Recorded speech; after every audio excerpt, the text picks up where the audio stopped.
2, 1.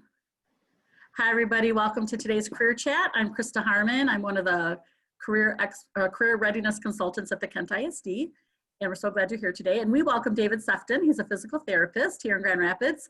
And we're going to get started, David, by kind of taking you back to your high school age when you were 16 or 17, like some of the folks on this call today.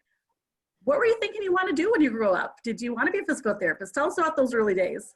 Yeah, so when I was 16, I definitely did not see myself at 33 as a physical therapist. I was actually looking to, I was firmly convinced that I was going to be a youth pastor. And I had done a lot in the way of kind of career research for what that looked like, and even went on to get my bachelor's in youth ministry. So definitely not the path that I had set out on taking there. So what turned it from youth pastor to start heading into the health field?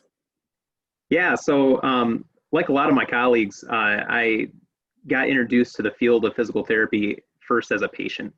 So when I was a sophomore in college, I ended up fracturing my back, and underwent a pretty extensive surgery. They fused one of my lower vertebrae to my pelvis, and that was a pretty life-changing experience in the way that it gave me a vastly different exposure to different healthcare fields and careers and people that I learned to really appreciate. I graduated with my bachelor's in youth ministry with the understanding that ministry is about caring for people, and it's about relationships as kind of a primary way of that. And in my experience as a patient, I had come across a lot of doctors who had told me, "Man, you're so young. You're going to have a surgery that's likely going to be a factor for many years to come." And that was challenging for me to hear, because a lot of them said, "You're probably going to have more of these surgeries down the road." And it was the physical therapist who, when I brought that up, said, "I don't really believe that. And in fact, it's why I'm working with you today that I think that you're not going to need that. I'm giving you tools so that you can actually get yourself better." And that sense of self-empowerment really spoke to me in a critical time in my life. And so it only took me about a year after graduating with my bachelor's to start taking classes heading toward physical therapy.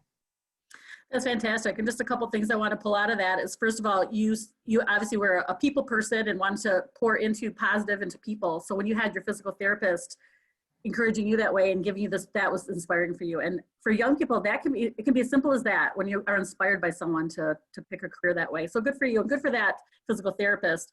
I also think it's really great for young people to hear that it could be any undergrad degree that you can do this, because so many young people feel so much pressure to have it all figured out right now. So here you have a degree in youth ministry. And so then how did that next step work then? How did you know what to be doing and what kind of classes to be taking, where to be going? Sure. So I did a lot of research. I was working quite a few jobs kind of between going to school. So I had some time on my hands to be able to look into what that career field looked like. And so the resources that kind of came in front of me, apta.org was one of the resources I looked into.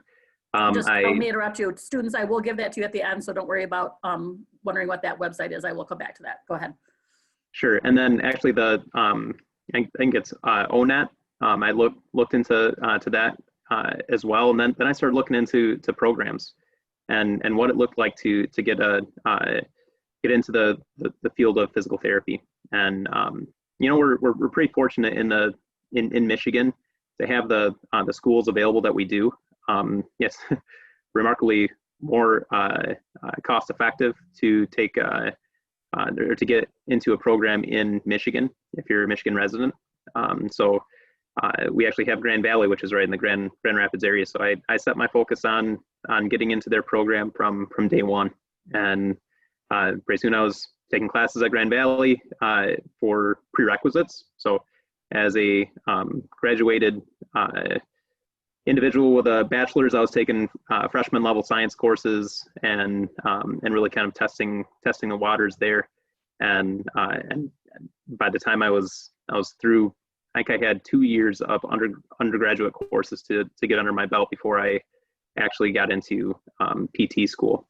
So it's a competitive field to get into PT school. So that was one of the things that really came to the forefront. Was I knew what I needed to do. I also knew what was at stake. I was married at the time, or I am married, but I was married at the time then too. And knowing that my wife and I and our meager incomes were trying to make these things happen, I knew I needed to succeed. I knew I needed to stay really focused on it. So I got into I went through the application process and got into PT school through that process there.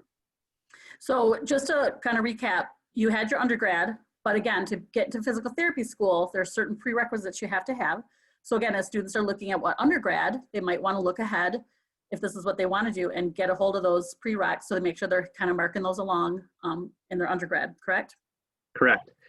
And so it's just to be a little more strategic. Yeah, and you kind of got to know how to be strategic with it. I think that's probably a good word. I graduated with a good experience in undergraduate school. Learned a ton. Really tried hard, and walked away with a GPA that I was able to use almost as a little bit of leverage to get into grad school. And but that was only one GPA they looked at. They also looked at GPA for those specific prerequisites. So those things were interesting, things that I needed to be cognizant of as I was working toward that. Yeah, so it is important to work hard, you guys, and get those good grades. But again, if you decide to make a change after your undergrad, it's okay. You're not screwing anything up. And I guess I just want you to know.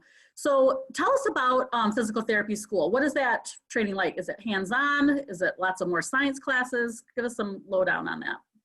Yeah, so it's PT school was awesome. I loved it. It's challenging.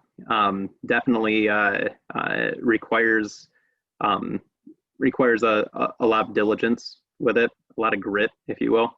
But the experience was awesome because I was in a class with 40 other people, and we spent a lot of time together through coursework and kind of cognitive learning, but also through a lot of labs where we were doing practical work as well. And so we had to get really comfortable with learning how to approach patients. And so we were working on each other's shoulders and each other's knees and gaining those competencies that we needed. And in the meantime, you break down a lot of barriers when you're in that setting with folks. So we really had a great experience in developing some meaningful relationships. And I'm proud to say that some of my best friends still are friends that I made in PT school because of that.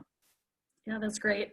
And so thank you for sharing about your education. So now that you're a physical therapist, some young people may not understand what that field's all about. You gave a little kind of a preview when you were talking about your own injury, but kind of help us understand what physical therapy is and how that might differ from occupational therapy, for example. Sure. And so physical therapy is a really neat career field in the way that we're a part of a healthcare team. So rarely do we kind of see patients just on the end of not coordinating with their other healthcare providers, which is unique for what we do. A lot of times I think patients need to be treated as whole human beings. And so every part of kind of the healthcare field brings their own approach to it. So nurses and medical doctors and physical therapists and occupational therapists all bring kind of a unique perspective to it. Occupational therapists are much more interested in kind of the occupations of our lives, the things that we busy ourselves with in day-to-day function. Physical therapists in my field of it, in my narrow kind of sliver of the world of outpatient therapy, is we we spend time trying to help people identify paths toward healing. And so when we have someone come in with a shoulder injury, we're identifying problem areas, understanding how the anatomy works to impact that person's well-being, and then teaching them how to get themselves better. So I tell all my patients this, and in the rising costs of healthcare for folks, they kind of get a chuckle out of it, or look at me cockeyed, one of the two. But I tell them I don't get anyone better. I teach people how to get themselves better, and I think that's unique to our career field, and I love the fact that what I do is about empowering patients and really giving them the active participant role in their healthcare. Yeah, and that's important for young people as they're starting to assess, what they like, because we were saying even within nursing, you have some where you have different patients all day long-term care, you might have the same patient over years. So these are the kind of things that are really helpful for young people to hear, that if they want to empower people to get better, that they're not the one doing the physical surgery to make that person better, that this might be a real good field. And obviously that's what inspired you way back when you were going through your process, for sure. Yeah, so physical therapy, all parts of the body, obviously arms, legs, necks, the whole 9 yards. And then Yep. Are there specialties within physical therapy? Yeah, there are a lot of different specialties. There are folks who specialize in spines, sports, outpatient, orthopedic therapy, which is what I do primarily. And then there's pediatric physical therapists, and even women's health, which is really a neat area of our field of practice, but it's not that's not something that I do. Give a little more detail on young people who might not know the specialty of women's health. How might a physical therapist work there? Yeah, absolutely. So sometimes folks will have pain that is related more to pelvic health, and so even some issues of incontinence. So pediatric patients who are having issues with bedwetting might be someone that a pelvic health therapist will work with. But a lot of things change with pregnancy and with delivering children, and so the women's health specialists will work with kind of the rehabilitation of a lot of those muscles that are in the pelvic area to help people return back to normal function and feeling like they have all of their kind of all the resources returned to them after going through those experiences. Yeah, that's great. And we're definitely going to get to some of your favorite parts and not so favorite parts of your job. But I guess I want students to understand that there's different environments they can work. So obviously you work in a smaller clinic. Give us some other kind of environments, obviously maybe schools. Sure. Yeah, So schools are a big one. School physical therapists will be a part of the treatment team for kids with needs that meet the criteria for physical therapy. They'll actually be on the team for setting up individualized education programs for students. So really neat opportunities to kind of make sure that kids are getting the resources that they need when they need them. We're also in hospitals and in those settings as well, where folks are going to be in the hospital for 3 days or 3 weeks or 3 months. We're in those places to keep people moving. I did my research in grad school on cardiac patients, and so we worked with people in the ICU in the hospitals who are just out of having basically like a partial heart replacement. And if I can kind of summarize that very poorly, but it was it's super neat. It's super fun to be able to see what the field of physical therapy looks like in those places, because it's really dynamic. It's changing. It's developing, and there's plenty of room for research and betterment in our profession in those ways, in ways that are really meaningful for people. We also have people who are working in nursing homes and helping people with kind of getting get moving and staying active and dealing with some of those aches and pains. But like you said, my practice primarily, I work with people who are in pain and people who need to kind of heal up from injury or just have that nagging pain that won't go away. And those are always fun and very investigative for me. I love digging into those. I feel like a kind of a detective when it comes to those things. So you have to be a problem solver to be Absolutely. a physical therapist. Yeah. What other qualities do you think make a good physical therapist? Yeah, being a person who loves people is really, really important. I'm an introvert. I get my energy by being on my own, but I really do love people. And so kind of knowing yourself really helps with that. Then you have to love to learn. Like I said, this is a really dynamic field. There's a lot that's changing. There's a lot that's developing, and you have to keep up with the research. You can't kind of learn what you need to learn and then stop in the process there. There's so much that's still out there to be discovered and to be kind of engaged with. So after I've been out of school for 6 years now, and since then I've gotten a couple of extra certifications, over 200 hours of continuing education. I love to learn, and there's a need for that. And then I'd say probably the last thing that you really need is grit. You don't need to be the smartest person to be a physical therapist. You need to be really, really hardworking. You need to be smart enough. Then you got to really, really, really work hard, because even when it comes down to taking tests, yep, you got to know yourself. You got to know how to prepare, and you got to do the hard work to do that. And then you got to persevere. There's that perseverance part of it. We actually, when we're interviewing people, we interview for grit with those folks who are coming into our company. Yeah, that's great. I know on Tuesday we heard some serious grit in our guest. Students in the chat, I'd like you to put your name if you feel like, man, I'm one that fits some of those qualifications. This could be a good field for me. I have grit. I persevere. I like to study. I like to learn. I'd love to hear from some of you if that's already, you can tell that's who you are. But just one more thing on just the education, then we'll move on. But it's the same degree is you start to specialize in these areas once you graduate and get the job. You get some on-the-job training to specialize in cardiac, for example, or specialize in a pediatric once you've graduated. Absolutely. So there are residencies that you can go into. They're optional after you graduate from PT school. So when you graduate with your doctorate from PT school, you graduate with an entry-level degree, and from there you can find your career path that more fits kind of your passions as you go. So yeah, there are certified specialists in just about every area that you can dig into. Okay, that's great. And just to clarify, I don't know if we had mentioned that, but it is a doctorate degree. So it's a 4-year undergrad. And was it another 3 years for you at that point? That's correct. Okay. Yep. Awesome. So kids can plan on, young people can plan on that.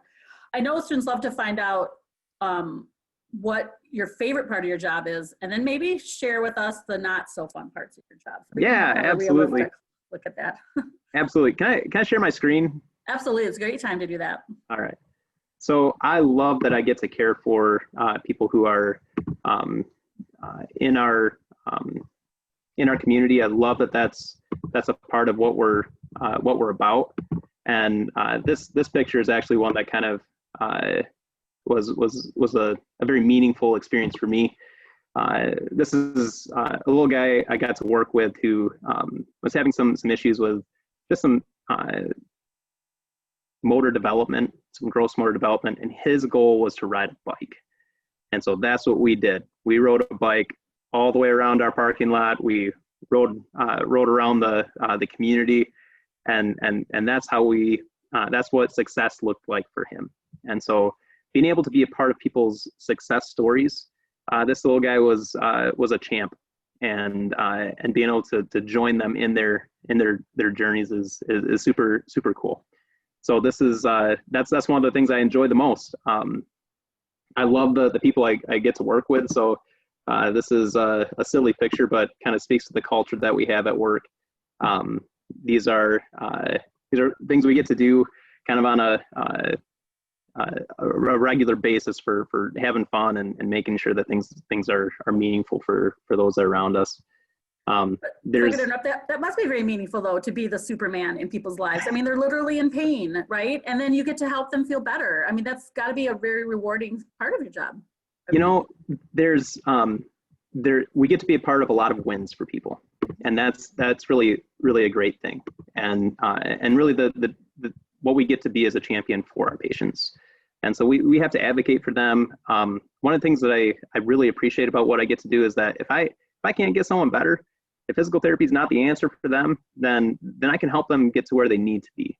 And so when a physician sends someone over to me, a rehab physician or even a primary care doctor, send someone over to me, they want to know how to best treat this patient. And if I can provide that information, I can say, yes, this patient can get better with physical therapy, and it's gonna this is what the path is gonna look like, then that's great.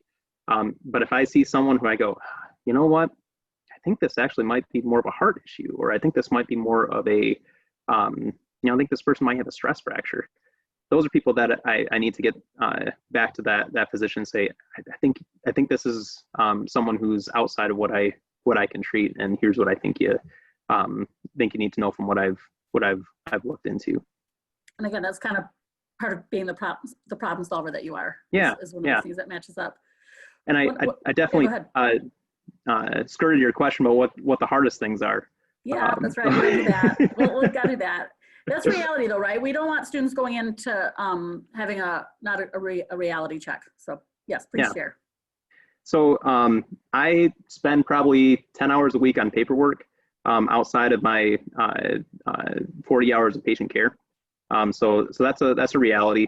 That's what we sign up for when we're taking care of patients. So if I start seeing patients at 7 a.m. and I finish seeing patients at 7 p.m., I probably got 2 or 3 hours of paperwork to do to make sure that those patients get what they need, and my company gets paid, and we can keep the lights on and everything that goes along with those things.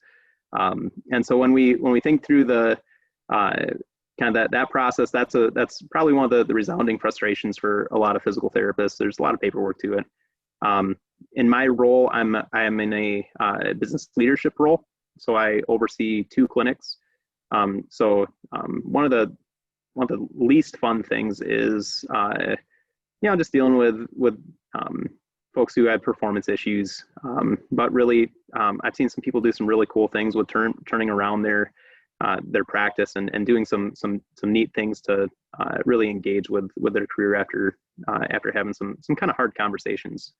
But this past year we've had a lot of those hard conversations about how do we keep the business afloat in the midst of a pandemic.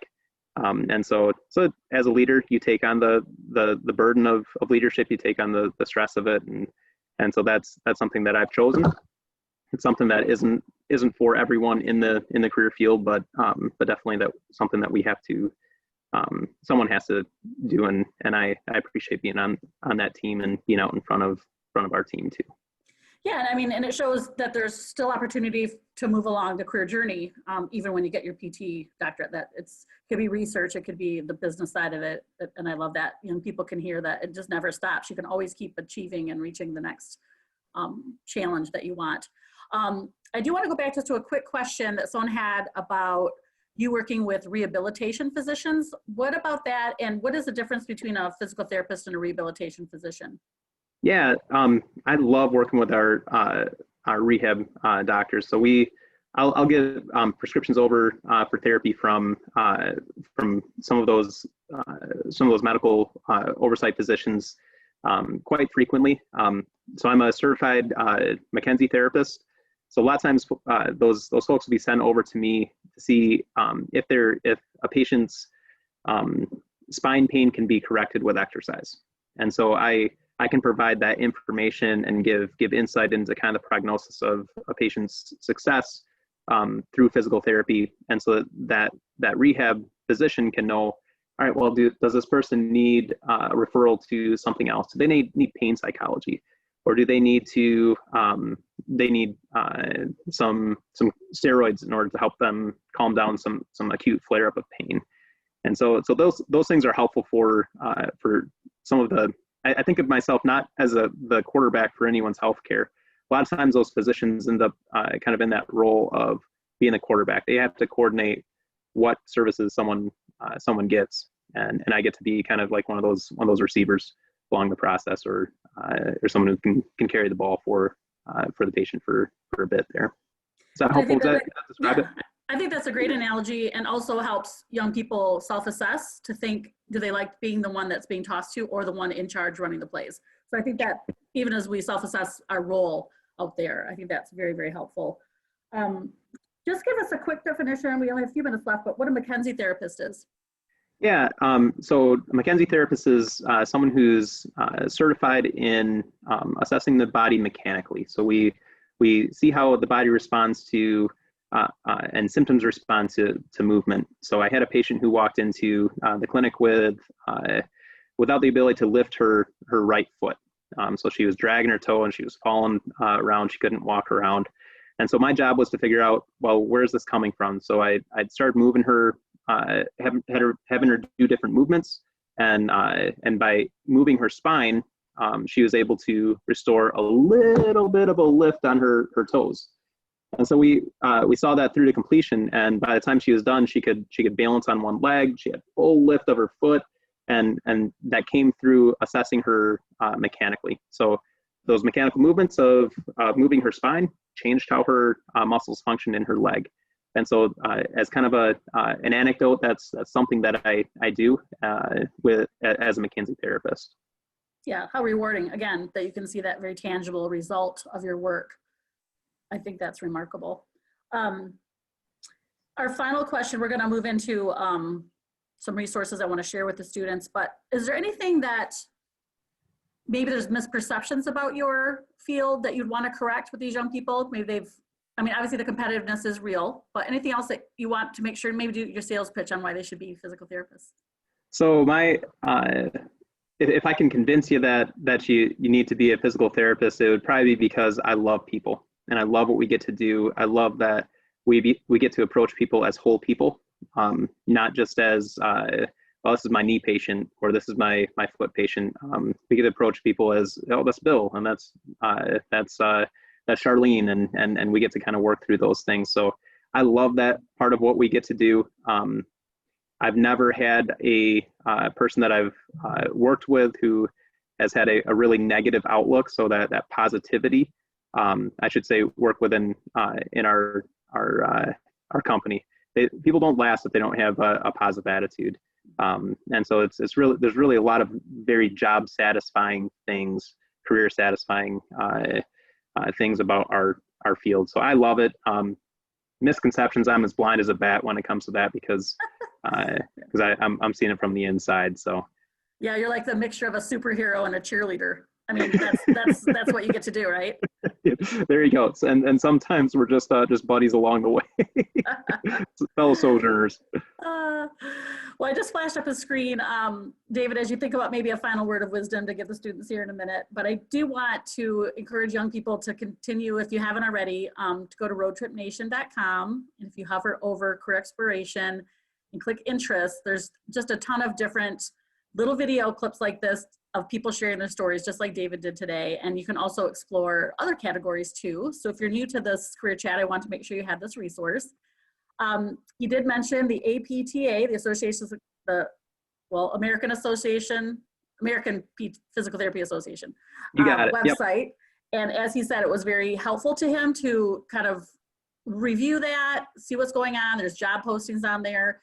When you read those kind of things too, you can see what qualifications people are looking for, what kind of experiences. So you can kind of back plan, like, oh, I need to do this while I'm in high school, getting some volunteer work, for example. And we didn't really cover that, but some things that they could be doing in high school. But I would think volunteering with people would be really important for their resumes. Absolutely. And then David also mentioned ONET was a very helpful tool to him specifically, and I highly recommend it as well. So again, this is where you're going to find out how much physical therapists make, what their typical day is like, growing field, all those really great nuts and bolts. Can I chime in on that for a moment? one thing to prepare for is physical therapy is not a super lucrative career. So you don't go into it with a ton of expectation for striking it rich. But the thing to consider is the amount of student loans that are required for it. So I've got some people I graduated with $200,000 in student loan debt, and if you look at the what we make, that's a really hard situation to put yourself in. So definitely something to consider as you're planning forward. You got to look at some of those finance, some of those brass tacks of things too. So we make it work. I have several of my classmates who graduated with me posting on Facebook with all kinds of celebration that they paid off their loans and all that good stuff. So it is possible, and we do make a living, livable wage, but something to consider. I'm so glad that got brought up today. It's really, really important. And again, remind the young people that all of our hospitals have tuition reimbursement programs. So it may be a route of getting an undergrad that you can be working in the health field and letting the hospital start to pay for some of this additional training. So always consider that as an option. David's been very generous to offer his email address to you if you have any follow-up questions, if you're thinking PT might be for you and you want to get just a little more specific on a question or two. So david.sefton@ivyrehab.com. So again, write that down. But again, it's just his name at ivyrehab.com. And again, my email if you have any questions, but I know you get emails from me already. So, so a word of wisdom, David. That's how we're going to finish up with you today. What you think? I would say go out there and get experience. Get some opportunities to see patients in person. If you can find places where you can volunteer at, do that. If it's customer service that you can get into.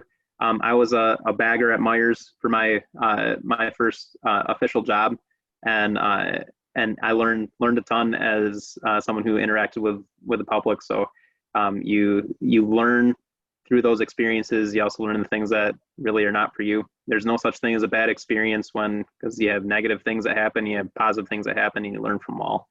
So do that, do hard things, learn to be gritty. You're going to need it, especially stepping into a lot of the post-COVID world here we're going into. Yes. Well, thank you so much for your valuable time today, David. I just know the students really appreciated it too. And so I'm going to sign off now just for the recording part. So thank you so much. No problem. Thank you.